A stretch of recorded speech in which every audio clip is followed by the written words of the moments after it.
તો અમે આટલી રાતના ક્યાં જઈએ છીએ એના માટે ફૂલ વ્લોગ જોવો પડે બેટા.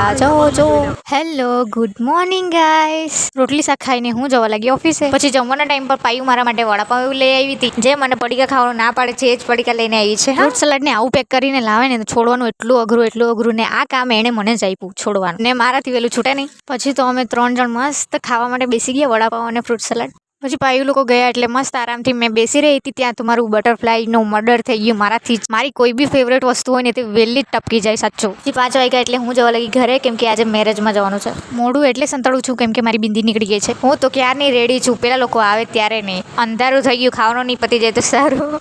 તો હમકો લઈને આ ગયા અમારા બેસ્ટ ફ્રેન્ડ વા. એની સાથે ચૂડેલની જેમ હસી બી લીધું. અડધે આવ્યા નહીં એટલે તો સુરપણખા જેવું બની જવાયું. પછી અમે જતા હતા અમારી બીજી ફ્રેન્ડને લેવા માટે. બહુ જ ભૂખ લાગી ગઈ હતી, બહુ જ લેટ કર્યું હતું. મેં તો વેફર ખાઈ લીધું આ લોકો જાણે. તો અમે પહોંચી ગયા હતા ઝરી માંડવામાં. તો થોડી વાર અમે બેસ્યા. ફોકસ તો અમારું ખાવાનું પર જ હતું કેમ કે બહુ જ ભૂખ લાગી હતી. ત્યાં જઈને જોયું તો સાલું કોઈ જમતું નહીં હતું, ખાલી અમે જ બાકી હતા. પછી શું જાતે જ કાઢીને જમી લીધું. જમીને પછી અમે તો બેસી ગયા ગરબા રમતા હતા તે જોવા માટે. ये लोग तो हमारी जान है जान. મેં કેમેરો ચાલુ કર્યો એટલે બાજુવાળીને ચાડા આવડી જ જાય મસ્ત. પછી બધા ગરબા રમતા હતા. અમે બી રમ્યા હતા પણ ગરબાનો વિડીયો નથી ઉતાર્યો, ડાયરેક્ટ નાચવાવાળા વિડીયો ઉતાર્યા છે. એવું નાચ્યા છે ને યાર.